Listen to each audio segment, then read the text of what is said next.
जय हिंद दोस्तों, स्वागत है आपका। आज के जेटेड क्लास में हम लोग देखने वाले हैं बाल विकास से पूछे गए प्रश्नों को। अभी 600 प्रश्नों का सीरीज चल रहा है, जिसमें मैंने अभी तक आपको 155 प्रश्न करवा दिया है। आज मैं आपको सवाल नंबर 156 से कराने जा रहा हूं। तो चलिए स्टार्ट करते हैं। पहला सवाल है कि आप एक प्रभावी अध्यापक के लिए आवश्यक नहीं मानते हैं। आप एक प्रभावी अध्यापक के लिए क्या आवश्यक नहीं मानते हैं? वह उत्तम वक्ता हो, केवल दंड देने वाला हो, सृजनशील हो, वह विषय को रोचक बनाता हो। क्या होगा इसका आंसर? देखिए, एक अध्यापक के लिए केवल दंड देने वाला हो, ये उसके लिए आवश्यक नहीं है। वह उत्तम वक्ता होना चाहिए, सृजनशील भी होना चाहिए और विषय को रोचक बनाने वाला भी होना चाहिए। ठीक है, आगे देखिए, नैतिक शिक्षा का उत्तरदायित्व होना चाहिए किस पर? नेतृत्व से जो नैतिक शिक्षा होता है उसका उत्तरदायित्व किस पर होना चाहिए? ऑप्शन है समाज के ऊपर, अभिभावक के ऊपर, स्कूल के ऊपर या धर्मगुरु के ऊपर। तो देखिए, इसका जो राइट आंसर होगा वो होगा स्कूल के ऊपर। ठीक है, चलिए। शिक्षण में हर व्यक्ति प्रवीण नहीं हो सकता है। आप मानते हैं कि शिक्षण एक कला है, शिक्षण एक जटिल प्रक्रिया है, शिक्षण अनुभव के द्वारा होता है, शिक्षण का क्षेत्र बहुत व्यापक है। क्या होगा? तो देखिए, इसका राइट आंसर होगा शिक्षण का क्षेत्र बहुत व्यापक है। ठीक है, इसलिए शिक्षण में हर व्यक्ति प्रवीण नहीं हो सकता है। एक अध्यापक के विषय में आपका क्या विचार है? एक अध्यापक के विषय में आपका क्या विचार है? पढ़ाने के लिए अपनी किताब खुद लानी चाहिए, उसे किसी बच्चे से किताब ले लेनी चाहिए, उसे बिना किसी किताब के ही पढ़ाना चाहिए, उसे किताब के अलावा सहायक सामग्री के साथ पढ़ाना चाहिए। यही इसका आंसर होगा, ऑप्शन डी। उसे किताब के अलावा सहायक सामग्री के साथ पढ़ानी चाहिए। ठीक है, चलिए अगला सवाल देखिए। वीडियो कैसी लग रही है एक बार कमेंट कीजिएगा। अभी मैं रोज आपको सीडीपी का एक प्रैक्टिस सेट, 1 से 2 प्रैक्टिस सेट रोज दे रहा हूं। साथ ही झारखंड जीके भी मैं दे रहा हूं, जो आपका जेटेट के लिए बहुत ही इंपॉर्टेंट होने वाली है, क्योंकि क्लास 6 to 8 में झारखंड जीके से 8 से 10 सवाल जरूर पूछा जाएगा। चलिए अगला सवाल है, शिक्षण कार्य में आदर्श और नैतिकता से आप क्या समझते हैं? शिक्षण कार्य में आदर्श और नैतिकता से आप क्या समझते हैं? तो देखिए, शिक्षण कार्य में आदर्श और नैतिकता से मतलब होता है शिक्षक और छात्रों में आदर्श और नैतिकता का बोधगम्य होना। ठीक है, चलिए 161 नंबर सवाल है कि आप शिक्षण व्यवसाय को क्यों अपनाना चाहते हैं? आत्मसंतुष्टि के लिए, सामाजिक प्रतिष्ठा के लिए, छात्रों के साथ नए नए अनुभव प्राप्त करने के लिए। यही इसका आंसर होगा, छात्रों के साथ नए नए अनुभव प्राप्त करने के लिए। चलिए, आप अपने शिक्षण के माध्यम से अपने छात्रों को क्या बनाना चाहते हैं? तो देखिए, मैं अपने शिक्षण के माध्यम से अपने छात्रों को उत्तम नागरिक जो राष्ट्र के विकास में योगदान दे बनाना चाहता हूं। ठीक है, चलिए, अध्यापक का मुख्य प्रमुख दायित्व क्या है? एक अध्यापक का प्रमुख दायित्व क्या है? तो देखिए, एक अध्यापक का जो प्रमुख दायित्व होता है वो होता है आपका बच्चों के विकास पर समुचित ध्यान देना। ठीक है, एक अध्यापक के रूप में आप प्राथमिकता किसको देंगे? विज्ञान विषयों को, आस्था को, उच्च विचारों को या वैज्ञानिक दृष्टिकोण एवं विचार को? तो इसका आंसर होगा ऑप्शन डी, वैज्ञानिक दृष्टिकोण एवं विचार को।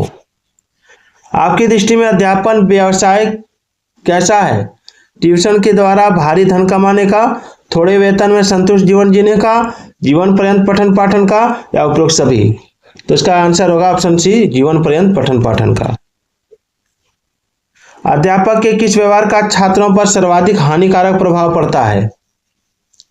तो इसका जो राइट आंसर होगा वो होगा आपका ऑप्शन डी, अध्यापक का कुछ छात्रों के साथ पक्षपातपूर्ण व्यवहार होना।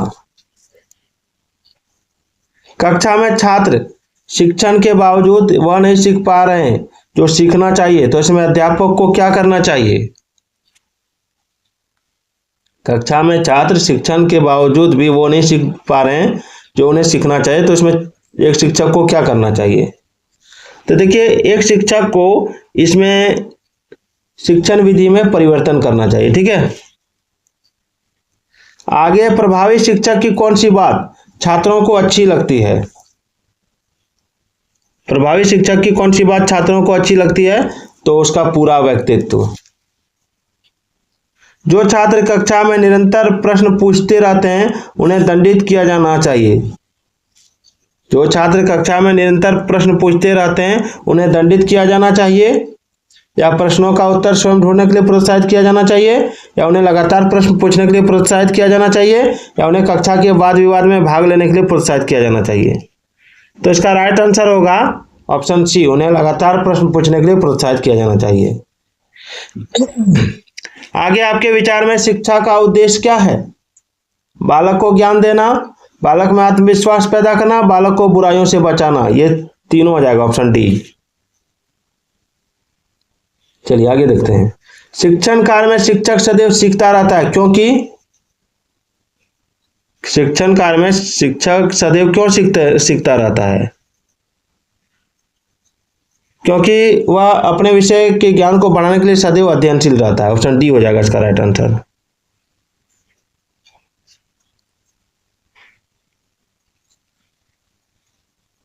चलिए, एक विद्यार्थी के असामाजिक व्यवहार को सुधारने के लिए कौन सा कार्य नहीं करना चाहिए? दूसरे विद्यार्थी से कहना कि उसके साथ ना रहे, विद्यार्थी से समस्या पर विचार करना, उसको परामर्शदाता के पास भेजना, उसके परिवार के सदस्यों से बात करना। क्या होगा? तो इसका आंसर होगा दूसरे विद्यार्थियों से कहना कि वह उसके साथ ना रहे। चलिए, आक्रामक आवेगों को सभ्य सामाजिक क्रियाओं में लगाना क्या है? सामाजिकरण कहलाता है, सोशलाइजेशन, या उदात्तीकरण सब्लिमेशन, या फिर बौद्धिक औचित्य कहलाता है, या उपरोक्त में से कोई नहीं। आक्रामक आवेगों को सभ्य सामाजिक क्रियाओं में लगाना। तो इसका राइट आंसर ऑप्शन बी होगा, उदात्तीकरण सब्लिमेशन कहलाता है। चलिए, कक्षा शिक्षण की विश्लेषणात्मक विधि के अधीन छात्र क्या करते हैं? कक्षा शिक्षण की विश्लेषणात्मक विधि से आप क्या समझते हैं? तो देखिए, कक्षा शिक्षण की विश्लेषणात्मक विधि से या विधि के अधीन जो छात्र होते हैं, ठीक है, वो आपका अज्ञात से ज्ञात की ओर बढ़ता है। यही होता है आपका विश्लेषणात्मक विधि।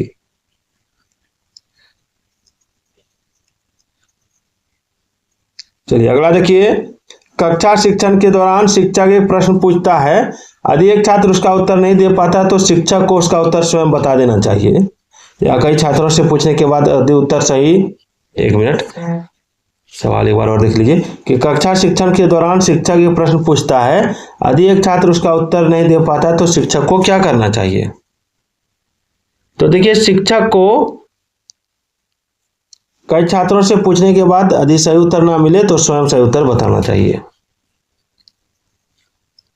चलिए, एक सवाल है, बहुत बड़ा सवाल है, इसका ऑप्शन भी बहुत बड़ा है। चलिए आंसर मैं बता देता हूँ आपको, क्वेश्चन बता देता हूँ। पहले सवाल है कि स्कूल में कक्षा में टेलीविजन पर साप्ताहिक शिक्षण कार्यक्रम दिखाया जाता है, तो कुछ अभिभावक शिक्षक से मिलकर शिकायत करते हैं कि उनके बच्चे घर पर ही काफी समय टेलीविजन देखने में व्यतीत करते हैं। अभिभावक चाहते हैं कि उनके बच्चों को स्कूल में टेलीविजन का कार्यक्रम न दिखाया जाए। ऐसी स्थिति में शिक्षक को क्या करना चाहिए? आइए नीचे देखते हैं, इसका आंसर जो होगा वो हो जाएगा आपका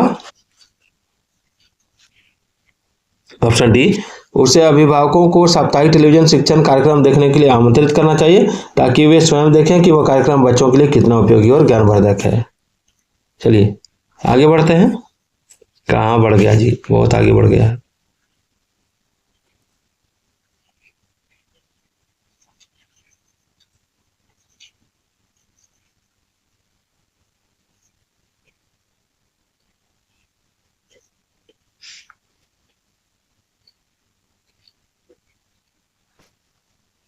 एक मिनट आप लोग लाइन में रहिएगा।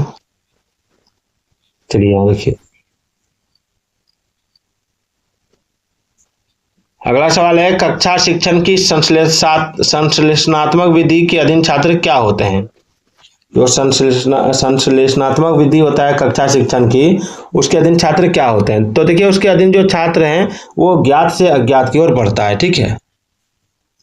चलिए, कक्षा शिक्षण के दौरान अध्यापक द्वारा पूछे गए किसी प्रश्न का उत्तर कक्षा के अधिकांश छात्र नहीं दे पाते हैं, तो उसका संभव कारण क्या हो सकता है? तो देखिए, इसका जो संभव कारण है वो हो जाएगा आपका ऑप्शन डी, उपरोक्त में से कोई भी एक, ठीक है। आप इसको देख लीजिएगा, इसका स्क्रीनशॉट ले लीजिएगा। अगला है, यह कथन किस विद्वान का है कि जिसमें कुछ करने की शक्ति होती है वह काम करता है और जो कुछ नहीं कर सकता वह अध्यापन करता है। तो इसको क्या, इसमें किसने कहा था ये? तो इसको कहा था आपका जॉर्ज बर्नार्ड शॉ ने। आगे, शिक्षा एक त्रिकोणीय प्रक्रिया, इनके तीन कौन कौन से हैं? तो देखिए, शिक्षा एक त्रिकोणीय प्रक्रिया, इसके जो तीन कौन हैं वो हैं आपका छात्र, शिक्षक, सामाजिक परिवेश। तो वीडियो कैसी लगी कमेंट जरूर कीजिएगा।